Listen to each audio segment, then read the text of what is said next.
Let's talk technology and how this has changed nearly everything. How has it reshaped the way you care for patients in this day? The number one thing that it's done for me, Dave, it's given me a broader reach. I'm here in Spokane. I see patients all over the state of Washington. I help patients all over the state of Oregon. And if it wasn't for the technology, I would be much more geographically limited. And we're talking about telehealth. Yeah. So explain what that means and how you interact with your patients. Absolutely. So we use a HIPAA-compliant app called PMD, and we do video conferencing for the initial consultation and follow-ups.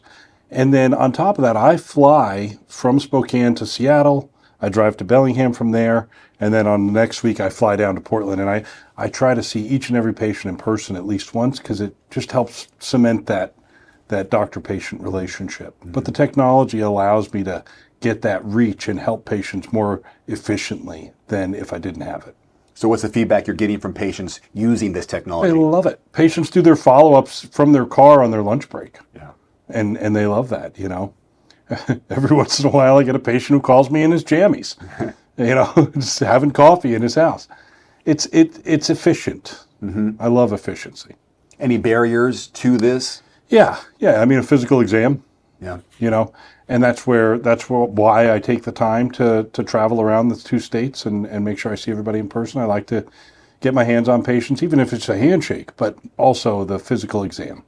You know, being able to listen to their heart and lungs, look in their eyes. And this relationship, is it closer because maybe you can talk to them more often because of the telehealth or not? I don't know if it's closer because it's closer because I can reach patients who are further away much more easily. Mm. How do you keep treatment personalized despite maybe a screen or an app where they can't shake your hand or say hi in person? You know, I like to ask patients about themselves. I want to know what you do for a living. I want to know where you grew up. I want to know my patients. I want to know them personally. And then we dive in. You know, let's talk about, okay, how can I help you? What symptoms are you experiencing? You know, sometimes I'll take a break in the middle of, you know, the symptom interview and just ask questions about, well, tell me a little bit about your life. You know, what do you do for work? What do you like doing? What do you do for fun? We'll find some common ground. Oh, I love fishing too, you know, and just connect with people. And that probably opens up some possible answers for you on what may be going on in their life. That's or right. Explains what's going on. And solutions. Because if they're into bowling, you know, well, come third follow-up, well, are you back to bowling? Have you gotten back to that? How's that shoulder doing? Mm-hmm. You know, are you able to get out? Have you taken the wife bowling with you, you know? As far as patient care in the next 5 to 10 years, where do you see it going? AI is going to play a big role. AI is going to play a big role. I mean, it's such an amazing tool diagnostically. I after visits, I'll often use AI just to think a little more broadly about the case and you know, look up a few things and see what AI's thoughts are. What did I not think of? What else might I offer that I didn't mention?